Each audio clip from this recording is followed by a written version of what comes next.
So today I'm going to be working in another page in my Dina Wakley multi-surface journal. Now this is another page that I used for a little bit of a mop-up.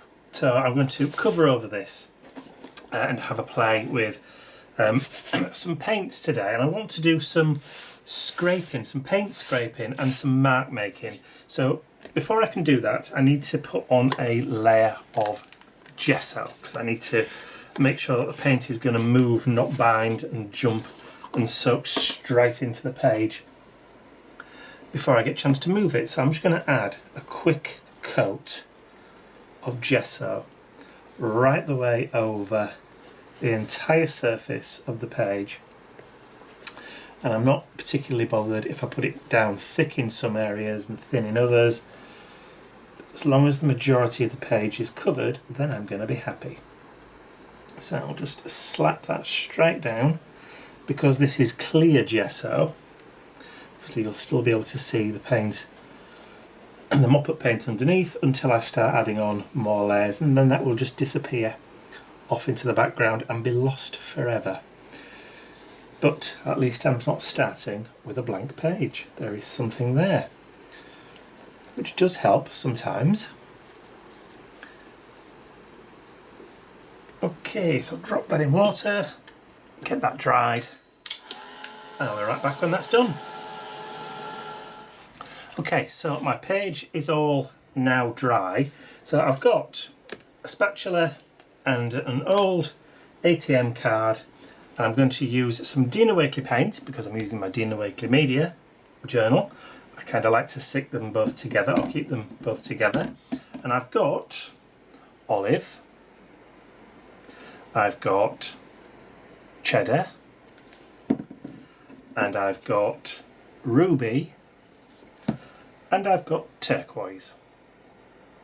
So those are the four colours that I'm going to be using in the journal today. I'm going to start off with one of the darker colours. I'm going to start off with the olive, and I'm just going to build up the background, like I said before, just by scraping the colour down. I'm not painting, I'm not going to use the brush at all today. So just build up a kind of grungy scraped background. I'm going to dry the paints off in between each layer and just give them a quick basic wipe. I'm not scrubbing clean, so I'll need to get that dry first and then I'll be back. Okay, so that olive green is now dry, and I like the fact that it's not precise, there's nothing planned on there. Literally the paint went on and then it was just scraped across, so it could have been any kind of random pattern that went on there. So for the next layer I'm going to use the cheddar, and I'm going to do exactly the same thing. This time add blobs into those areas where there isn't much or little of the other colour. This is how we start to build up the background. I'll put the cheddar to one side, and this time I'm going to use that bank card. So I'm literally just going to start scraping it across and then turn it and then start dragging it down. So again, a nice kind of haphazard pattern where there's very little or no control about where the paint's going at all. And that is pretty much clear. This is an old bank card of mine that expired in 2013. Still using it, but only for art. Okay, so again, get that dry, and I'll be right back.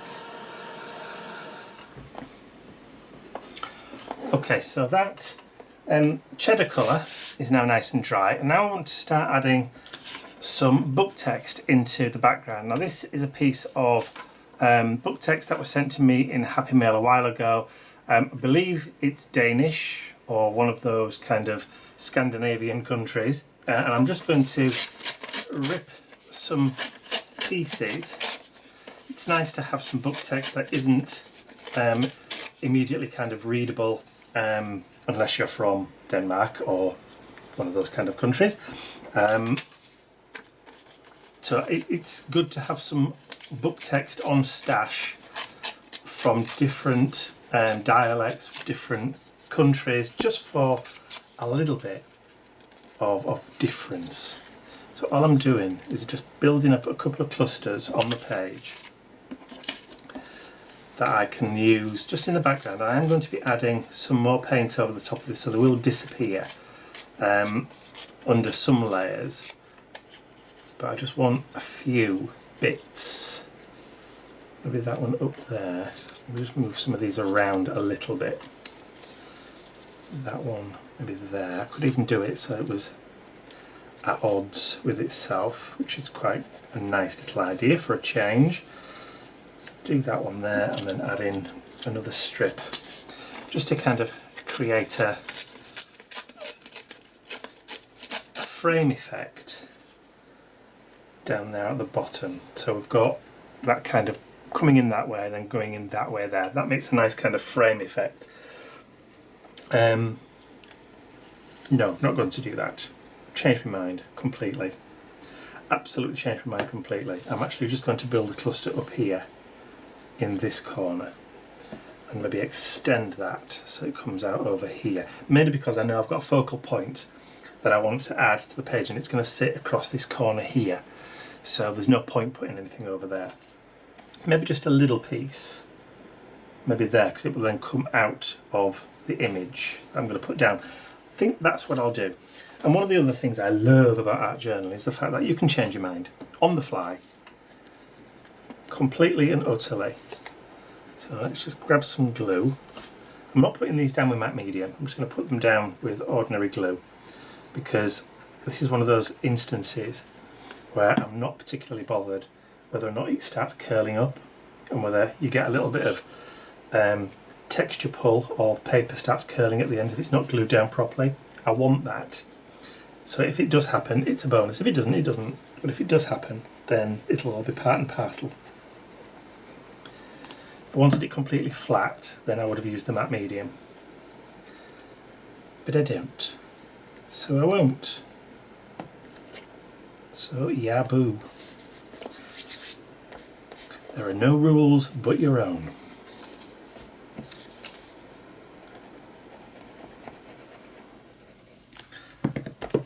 Yeah, just got my finger stuck in it now.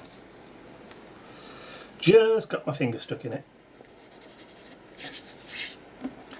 Put another piece along there.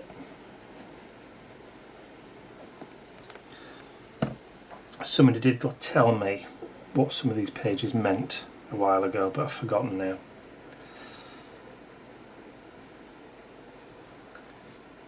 What a plonker. Alright. We'll have another bit down here. Some of this is going to get covered up with paint, some of it's going to get covered up with some other focal images, so it doesn't really matter too much. I just want something in the background. Let's just have one more little bit.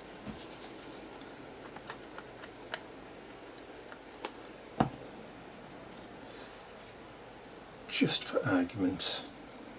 Tell you what, no, let's put it back there.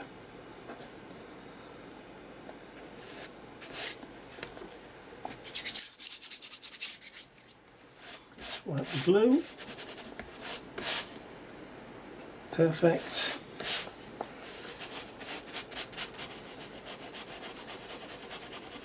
Where it spills out from underneath, just rub it and it turns into little like rubbery balls and you can wipe it away. No harm done. There we go. So I'm going to stick with that. Put a little bit of gesso on it because I'm going to be adding paint over the top. Have my brush that I used earlier dropped into some water. Doesn't have to be 100% dry, but just go over that with some gesso.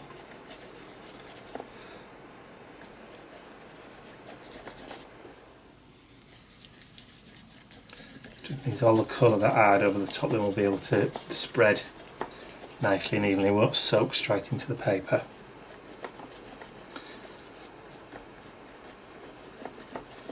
I also want to add a little bit, like I said, of mark making. Okay, so get that dry. Get back on lid. There we go.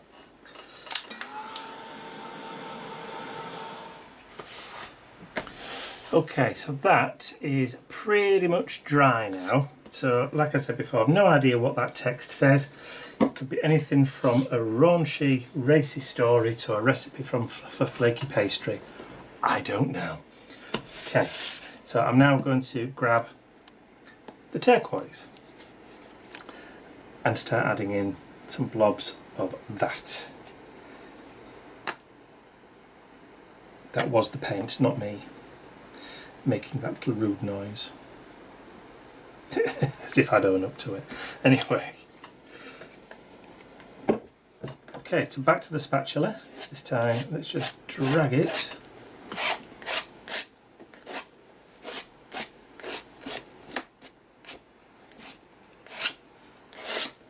I love that sudden pop of colour. Again, totally haphazard and sort of unplanned, which is cool. We like haphazard and we like unplanned. We like accidents, particularly when they're happy. That's it. Clean that off. Once again, let's get it dry. That turquoise is now nice and dry, but I want to bring some of that green back to the front again now. So I'm going to bring out just a piece of polypropylene, some plastic sheet I'm going to use as a little bit of a palette. Get some of that green olive, and then I've got an old lid. I don't know what this was for. It's for hairspray, believe it or not. And I'm just going to twist it into the paint and see whether I can get the whole rim of that circle, and then just start adding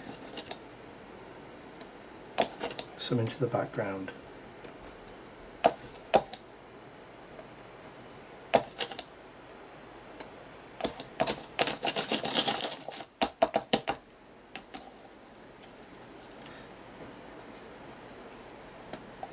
Not bothered if they're not perfect, just all adds.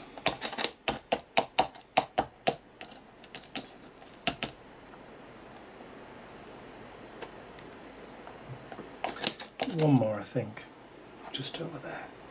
Not particularly bothered about over here because that's where my focal image is going to go. Maybe one more there. That'll do. So I'll just wipe that off. So I put that back in my mark making drawer. I have a drawer just dedicated to items that I can use for mark making. Lids, that kind of stuff. It's all good fun. Okay, let's get that dry. So circles are nice and dry now. So I'm going to do a little bit more mark making. This time I've got some kind of like rubberized mesh. I think this is the kind of stuff that you put as like plate protectors when you're stacking plates, or it almost feels like the sort of thing you'd also put under a rug to stop it slipping on a laminate or tile floor. And I have a fairly large piece of it that I've just cut up into smaller pieces. So I'm just going to lay it down on the page, and then I've got the ruby. I'm just going to add a real small amount of that ruby paint just onto that plastic mat, and then I've got a cosmetic sponge. I'm going to load the paint up on the cosmetic sponge. Now this ruby paint isn't as opaque as I would like it to be, but if I just run it down, just pounce it, and then lift up, it gives you a really nice kind of grid pattern.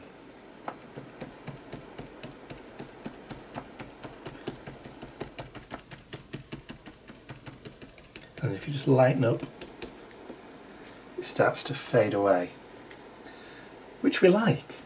So heavier and then lighter, and it will just disappear away.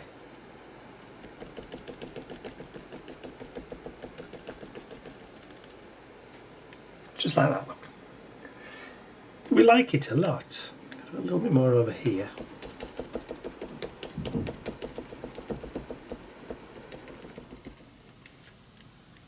And then maybe just a little bit more over there. Just a light amount.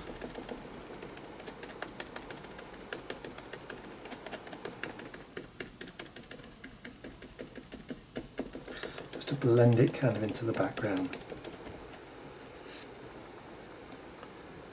Yep, I think it just needs a little bit more down here. Not too bothered about getting it totally straight, but I think that'll do. So once again, just using items from around the house, you can get some really good effects in the background. Now I like the fact that we've got the white of the page still showing, we've got the white from the pages of the book text that are breaking up that colour, so you can't really tell what is the original page and what kind of is the page that we've stuck on over the top. It's kind of disappeared, and you've got paint underneath and behind and layered and overlapping and all that kind of stuff. So it's got a lot of or I hope it's got a lot of interest going for it. So one more thing that I wanted to do was I wanted to introduce a little bit of a darker colour. So I'm going to bring in, I've got either black or marine. I think the marine, which is a really deep blue, which I'm liking. So grab that as well, bring that plastic mat back, and just add a little dollop of it on there. I want to add some paint lines. I could use this debit card, ATM card, or I could use the spatula knife. Doesn't matter. Either way. And I'm being careful to try and keep the lines straight, as in vertical, and then I'll add in some horizontal lines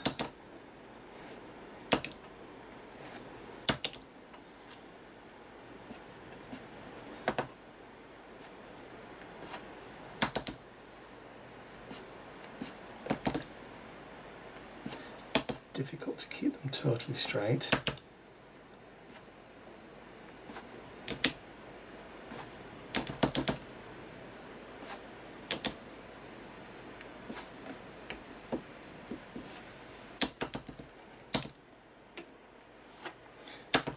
Almost use them as kind of like a border if you wanted to. Skid a little bit, that one.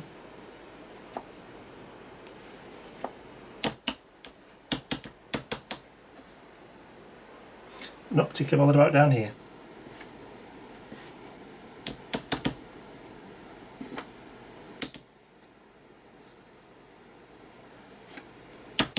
Yes, that's better. And you could join some of them together if you want. That kind of went off a little bit. Card's bending, that's why. And I put the pressure on it. Shouldn't be adding too much pressure on.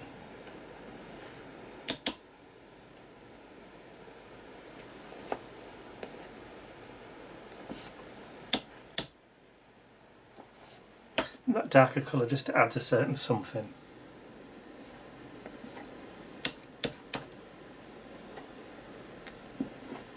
That'll do. Just clean the edge off again, and that's ready to go back in the mark making drawer. Oop. And I'll move that palette to one side, and of course we do need to get it dry, and I need to wash my hands now. Okay, so that is now all dry, and I pretty much like it as it is, without adding anything else to it. I love doing backgrounds like this because they're so satisfying when you just scrape the paint across the page and you don't know what it's going to do, where it's going to go. It's almost like chaos. Anything will happen or anything can happen. And sometimes you just get that right kind of balance of chaos that just all kind of gels together. I suppose it comes with a little bit of practice, but also 90%, I'd say 90% luck and 10% practice. I could sit and create backgrounds like this all day. I could buy a book and just sit and fill every single page with a background like this without having a single focal point or a single phrase. Just fill it full of mixed media kind of backgrounds like this because I absolutely love them. Anyway, I'm not going to do that today. I am going to put a focal point and a phrase on it. And this is what I'm going to do. So I've been playing on my computer again, and I found an image, an image of a Victorian gentleman, and he had kind of a wild haircut. And if I've still got the picture, I'll see if I can find it. Probably dumped it by now. If I've still got the picture, I'll just put it here on screen for you now. And his hair reminded me of a rooster. so that's what I've done. I've got a picture of a rooster and I combined them both on the computer. I know, freaky, weird, but hey ho, that's what art journaling's all about. So digital collage rather than physical collage where I've cut out and stuck the pieces together, created the image on the computer because I needed to resize the rooster's head to fit. So if I hadn't have done that, then it would have been too big. But it's cool. I love him. I think he's absolutely great. And the reason I put the ruby in the picture, in the background, is because I knew I had the red from his... I'm not really sure what you call this. I'm sure somebody will tell me. I know it's got a name, but I can't remember what it is. The red thing on the top of his head and under his jowls. But anyway, I just think he's fabulous. I love him to bits. Okay, the other thing, because we've got kind of a chicken man, I thought that it would be quite funny to add, you know, obviously this kind of would throw Darwin's theory of evolution completely out of the window. So I thought I would add, just as a little titter, if you like, a few copies of Darwin's book, The Origin of the Species. Just down there, because it does kind of call into question if those were real, which of course they're not.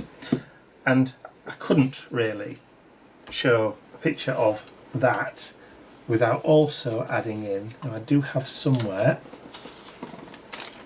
torn out of an old encyclopedia the word evolution and its definition, so I'm going to add that onto the page somewhere.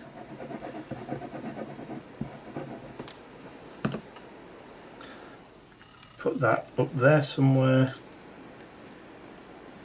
And then I've also got a picture of Darwin with a chimp's body, and I'm going to add that into the page too.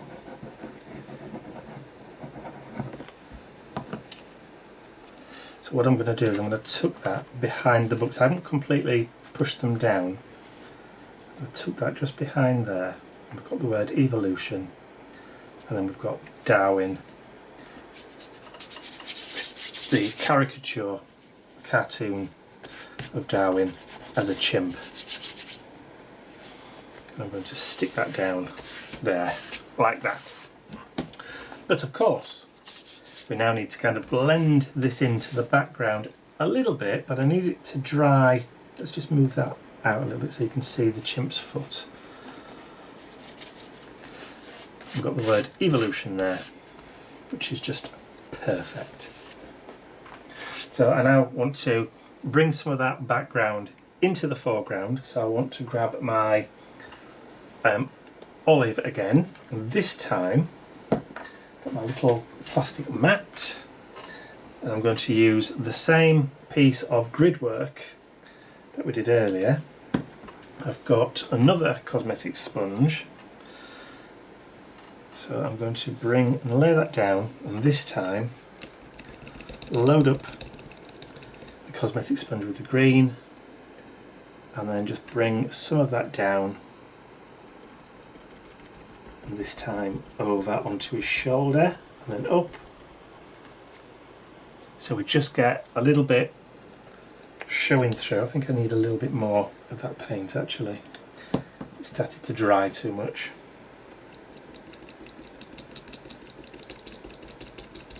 That's it, not quite as runny as the ruby. So down here,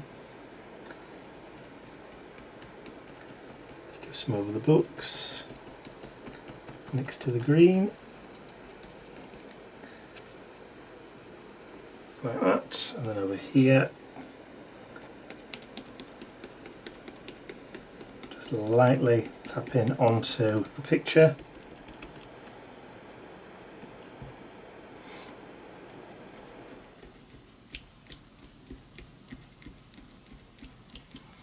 And it just helps to bring it all together.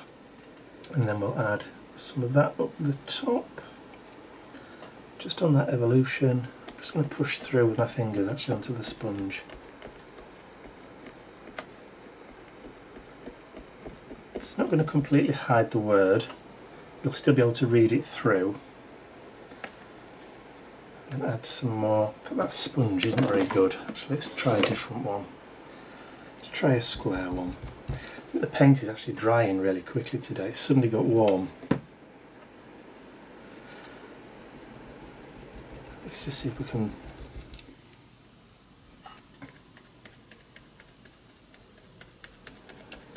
bring that down there. Just light tapping motions.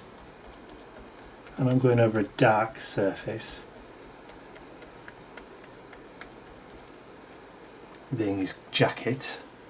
So what I might do is just bring in some more of that, a lighter colour, which would be probably, actually I want to use the turquoise. So let's put a dab of turquoise down.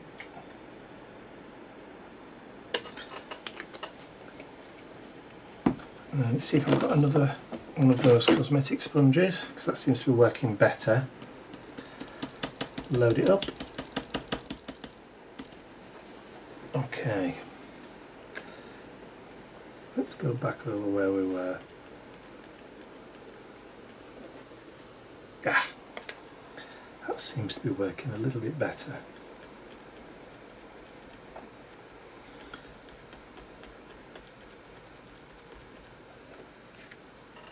There we go. And that's going to help just to bring it all together.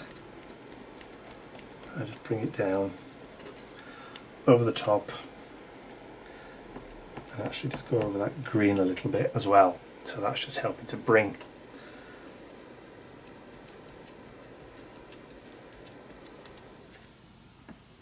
cool. I like that. I like that. Now then, what about that red? Do we need some more of the red? I think so, actually. Where's that ruby? A little bit of the ruby down, and then this time let's just grab the end of my spatula. You can see this on the screen. Yeah, I'm just on in shot, and then we'll just add a couple of those.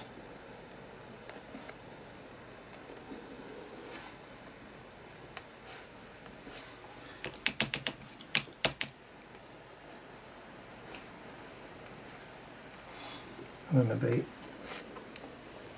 a couple of scrapes just to kind of bring some of that paint in from the background into the foreground.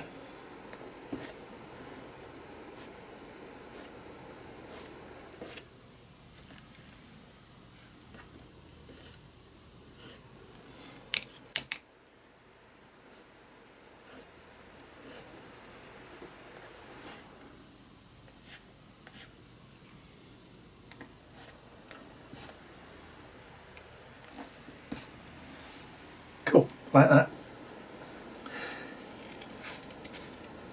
As with all unplanned pages, things can go differently because that's just the nature of the beast. Okay, so I need to get that dried. Okay, so just to finish off then, well, sort of finish off, I want to add a little bit of a quote to the page. So I've already printed one out on my computer, and I'm going to just add some glue to the back. Oh dear, that's obviously the end of that Dilutions one. See, when you've got some mark making things, or if you want to build up your mark making equipment, when you get to, come on out, this kind of stage, and you've got lids, you see the shape? It's almost like a rounded triangle, and that would make a really good addition to your mark making collection. So you can either do that or keep that and use that for dipping and making marks as well. Keep both, throw them both in. Why not? Waste not, want not. And there's a little bit of glue left in there. Look.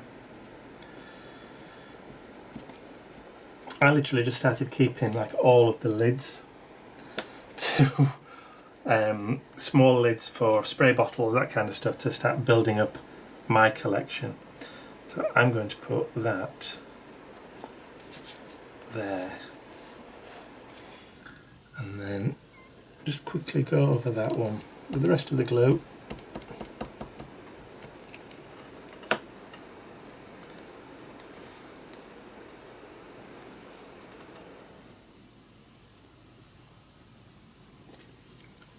Like that.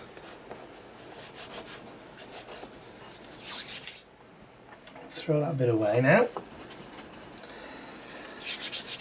And of course, I'm just going to let that set for a little while, just to let that glue dry, and put that polypropylene mat away now because I don't need that anymore. And then I just want to add something to this just to kind of make it disappear again into the bowl, just to make it gel into the background a little bit more. So I'll wait for that to dry and then I'll be right back. Okay, so that's had plenty of time to dry and harden a little bit. So just want to add a final layer and try and bring everything together. So I've got my Dina Wakley black. I'm just going to do a little blob. I've got a little water bottle. I have to label them up because if I'm not careful, I've got one with water in, one with alcohol in. I'll just give that a bit of a mix. Get it a bit fluid. Maybe I need it a little bit more.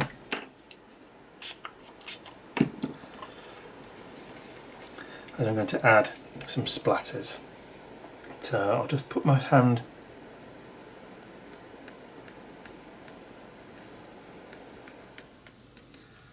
and I'm kind of just framing them a little bit. I don't really want any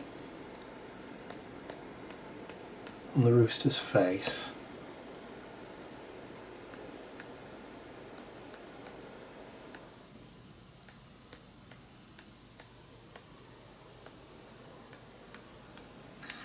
I could do with maybe a larger blob here. Yeah, didn't quite get one, but never mind. Again, that's the nature of it.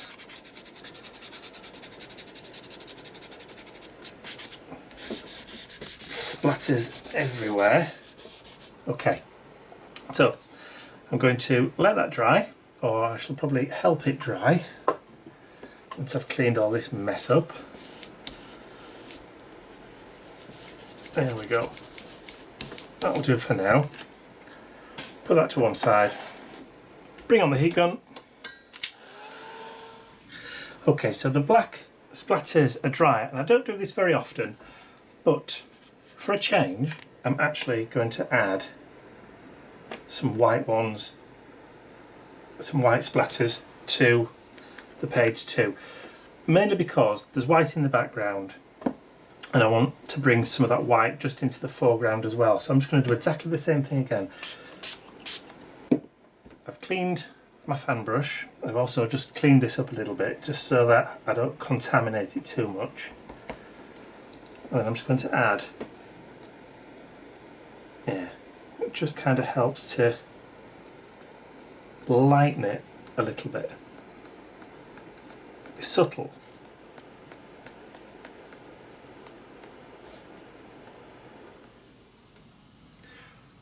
But I think it just helps. I mean, to some people it probably looks like a complete mess. Others will really like it. But that's the whole point, isn't it? Vive la différence. And you can't please everybody all the time. But I like it. And because it's my art journal, that's all that counts. So that's the white all done and dried. So I think sometimes it's it makes a change to poke a little fun and just go a bit tongue-in-cheek. You don't always have to be serious in an art journal page. So I'm just going to sign it and date it. I don't even know what today's date is. What is it? It's the 20th. There we go. So 20th of the 10th, 18. So I hope you enjoyed that kind of ad hoc, scraped, chaotic art journal page. If you did, please remember to give it a thumbs up, share the video with your friends, and if you haven't subscribed to my YouTube channel yet, you can do so by clicking the button at the end of the video. That's all from me for now. I will see you all again very, very soon. Bye for now. Ain't nobody here but us chickens.